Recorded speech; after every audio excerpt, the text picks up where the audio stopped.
దానికేమో డాన్స్ నేర్పించడం కాదు, అది నేర్చుకోలేదు, నాకు వచ్చేసి ఇప్పుడు డాన్సింగ్ స్టార్ ఎదిగారంటే అది మా పెద్ద చెల్లి విజయం కారణం. అప్పుడు తనకి 5 ఏళ్ళు, నాకు 9 ఏళ్ళు ఉంటాయి, ఉంటుంది 10-11 ఏళ్ళు ఉంటాయి నాకు. బాపట్లనా, సో బాపట్ల చాలా చిన్నది, 5 ఏళ్ళు.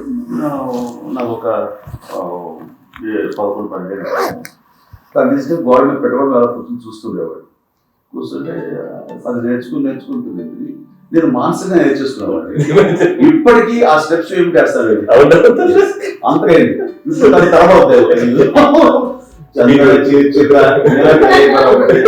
ఇంకోటి ఏంటమ్మా, నమో నమో ఇన్ని ఉన్నాయి సాంగ్స్ నేను నేర్చేసుకున్నాను అన్నమాట.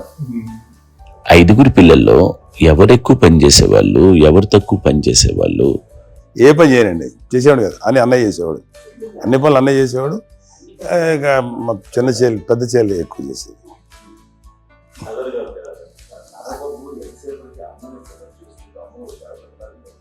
అదే అబద్ధం అండి, అది అన్నయ్య నన్ను గౌరవంగా మాట్లాడుతున్నాడు కానీ అన్నయ్య అవుట్ ఆఫ్ ప్రొటెక్షన్ మాట్లాడుతున్నాడు కానీ, అవుట్ ఆఫ్ మాట్లాడుతున్నాడు కానీ అసలు ఎప్పుడు ఏ పని చేయలే.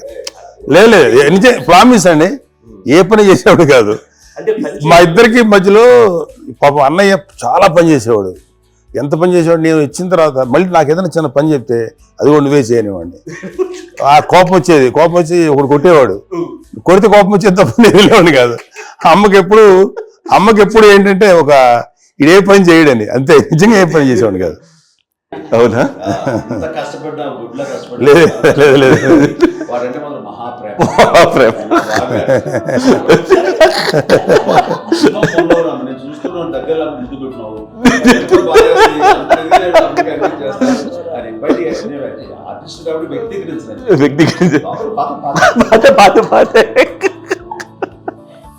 చిన్నది కాబట్టి చివరిది కాబట్టి తనంటే బుద్ధండి, నేను పెద్దోడు కాబట్టి నేను ఎక్కువ కష్టపడింది కానీ మా నాన్నగారి చేతిలో ఎక్కువ అంటే నాన్న బాగా కోపం ఎక్కువ అనుమానించింది కానీ అన్నయ్య పాపం బాగా దొరికేసేవాడు పాపం. ఒకసారి అంటే మరి మాకే అనిపి ఏంటి ఇంత దారుణంగా ఉంది నాన్న మీద కోపం వచ్చేది నాకు, నాన్న మీద కోపం వచ్చేది, ఆనందం చేసి బాగా అనిపించేది. అమ్మాయి ఏమనేది కాదు. సరే అయినా సరే ఎప్పుడు కూడా కొన్ని అన్ని చేసినా మళ్ళీ తను హైపర్ యాక్టివ్ అన్నయ్య, ఫుల్ ఎప్పుడు ఇప్పటికీ ఉన్నాడు. ఇప్పుడు ఈ రోజు కూడా అదే అన్నయ్య, సేమ్ హైపర్ యాక్టివ్. యూజువల్గా పెద్ద కొడుకు కొంచెం అంటే సూపర్గా ఒక నిదానంగా ఉంటాడు అంటారు, బట్ అన్నయ్య దాని జస్ట్ ఆపోజిట్. యూజువల్గా ఆఖరి పిల్లలు హైపర్ యాక్టివ్ ఉంటారు, అన్నయ్య పుట్టడమే భయంకరమైన హైపర్ యాక్టివ్. ఇదేవి ఎగిరేవి ఇవి ఎవ్రీ డే 2 పూట్ల ఉండాలంట. మరి నాన్న పాపం ఏముంది, ఇట్లాంటి ఇష్టం, మరి అన్ని రకాలుగా నాన్న కోసం చేసి పెడుతుంటే మరి తను ఇష్టపడక ఆ తర్వాత లేకపోతే కోపడగా ఎలా ఉంటాడు చెప్పండి. 5 పిల్లలు అయినా అమ్మా నాన్నలు కొంతమంది పైనే ఎక్కువ దృష్టి పెడతారు. ఈ 5 మీరు ఎవరి మీద ఎక్కువ ఫోకస్ పెట్టేవాళ్ళు? కళ్యాణ్ బాబు వాడంటే బాగా, అంటే వాడు ఏది తినేవాడు కాదు అసలు, ఆడికి ఏ తింటాడని. ఇప్పుడు వాడికి నచ్చకపోతే, నేనైతే నచ్చకపోతే చాలా గోల్ చేసేవాడిని. అన్నయ్యకేమో చాలా అన్నయ్య ఏది పెట్టినా తినేవాడు, అసలు అడ్జస్ట్మెంట్ తింటానండి. నాకేమో నచ్చకపోతే చాలా గొడవ పెట్టేవాడిని.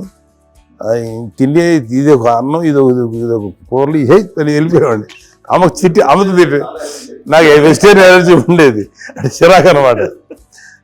కళ్యాణ్ బాబు ఏంటంటే తనకి ఇష్టమైన ఫుడ్ ఉంటే తింటాడు సైలెంట్గా, బాగలేకపోతే సైలెంట్గా వెళ్ళిపోతాడు. అమ్మకి ఇదేమంటారండి, వదిలేమో తన తింటాడు, అది నిశ్శబ్దంగా నిరసన ప్రకటించేవాడు. దాంతో వాడి గురించి చాలా ప్రొటెక్టివ్గా చూసుకునేది అమ్మ. పైగా చిన్నప్పటి నుంచి కొంచెం వాడు వీక్గా ఉండేవాడు, అంత బలమైన ఇది కాదు. దాని తర్వాత కొంచెం అందుకని అమ్మ వాడిని స్పెషల్గా చూసుకునేది, వాడు స్పెషల్ కిడ్ అయ్యాడు ఇంట్లో. ఒకప్పుడు అమ్మాయిల్ని ఎక్కువగా బయటికి పంపించేవాళ్ళు కాదు, అబ్బాయిల మీద కూడా అనేక ఆంక్షలు ఉంటూ ఉండేవి. మీ పిల్లల్ని అలా ఆంక్షల మధ్య పెంచారా, లేకపోతే పూర్తి స్వేచ్ఛనిచ్చారా?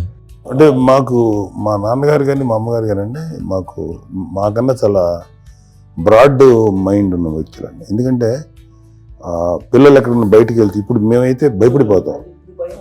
మా విజయ్ కానీ మా చిన్న చెల్లి అన్నయ్య నేను అందరం కూడా ఇవాళ ఉన్న పరిస్థితిలో వాళ్ళు ఎప్పుడు భయపడేవాళ్ళు కాదండి. ఎక్కడికి వెళ్తాను నీళ్ళని ఇచ్చేవాళ్ళు, లేట్ అయినా అసలు ఏమనేవాళ్ళు కాదు. లేకపోతే ఏదైనా మోటార్ బైక్లు వేసుకున్నాం, లేకపోతే కారులో ఎట్లా పడితే ఎట్లా వెళ్ళినా సరే ఏమనేవాళ్ళు కాదు. వాళ్ళు తెలియకుండానే మాకు ఒక ఫ్రీడమ్ ఇచ్చారండి. సో దట్ అదే ఆ ఫ్రీడంలో భాగమే అన్నయ్య కానీ ఇండస్ట్రీకి వెళ్ళాలంటే కూడా ఒక వ్యక్తి ఒక కొడుకు ఒక గొప్ప కెరీర్ని పర్సూ చేసుకుంటూ వెళ్తున్నప్పుడు నాన్నగాని అమ్మగాని ఓపెన్ మైండ్ తోటి అసలు నువ్వు వెళ్ళినా ఎంతకాలం వెళ్తావచ్చు, నువ్వు ప్రయత్నించని చెప్పి అలా వదిలేశారండి. అన్నయ్య కూడా ఏంటంటే మోస్ట్ రెస్పాన్సిబుల్గా వెళ్ళి చాలా మేజర్ అమౌంట్, అన్నయ్యకి కూడా పెద్ద అమ్మకు వందలు ఇచ్చేది కాదు. కరెక్ట్గా ఆ ఇన్స్టిట్యూట్లో చదువుకునేటప్పుడు ఎంత ఇవ్వాలో కరెక్ట్గా ఇచ్చేది. మనకి ఎక్స్ట్రా ఖర్చు పెట్టుకుంటే అట్లా ఉండేది. అంతే కదా, అంత జాగ్రత్తగా అన్నయ్య కూడా అంత రెస్పాన్సిబిలిటీగా రెసిప్రోకేట్ అయ్యి చేసి, అందువల్ల మా అమ్మ నమ్మకం ఉంటుంది. మా అమ్మగారి మా నాన్నగారి నమ్మకాన్ని అంటే ఎప్పుడు అది వాడు ఇంత నమ్మకానికి 10 times ఇచ్చాడు. ఏ వయసెస్ వైపు కానీ ఏ అలవాట్ల వైపు కానీ ఎందులో ఇండల్జ్ అవ్వకుండా నాకు నేనుగా నియంత్రించుకుంటూ సరైన మార్గంలో వెళ్ళేలాగా నాకు వెళ్ళడానికి లోపల ఆ స్ట్రాంగ్ థాట్, అడగానే వాళ్ళు రెసిస్ట్ చేస్తే ఇచ్చాను ఆపేశారు అని ఏదో చిన్న రిలక్టెంట్ ఫీలింగ్ ఉంటుంది. వాళ్ళ మీద చిన్న కోపం నిరసన ఉండేది. వాళ్ళు అలా లేకపోవడానికి వాళ్ళు వెంటనే అడిగిన వెంటనే జాగ్రత్త అనే నిర్ణయం నీది, కానీ జాగ్రత్త అని హెచ్చరిక చేయడంతో నాకు మరింత బాధ్యత తిరిగి గుర్తు తిరిగి నేను నడుచుకుంటూ వెళ్ళాను. కాబట్టి అది నాకు ప్లస్ అయింది వాళ్ళ దగ్గర.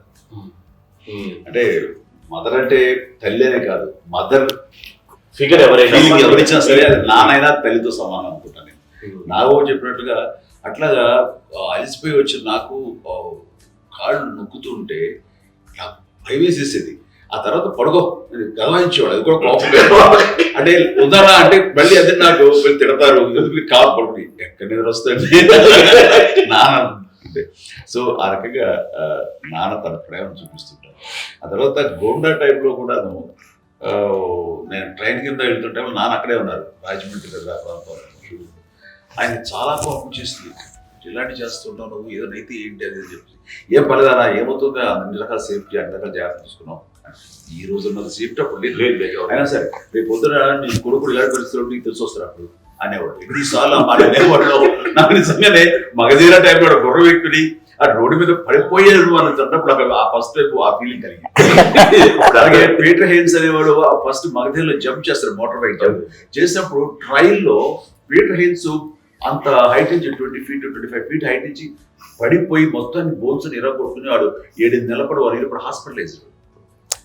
అది వీడైతే ఏ ఊరు తలుచుకుని భయం వేసేసేది. అప్పుడు నాన్న గుర్తుకు వచ్చేవాడు, ఓహో వాళ్ళ టెన్షన్ ఇంతే లేవు, మనకి మన కొడుకు వస్తే తెలియదు, ఈ మాట నాన్న ఎప్పుడు అన్నారని అనిపిస్తుంది. Sweet memories.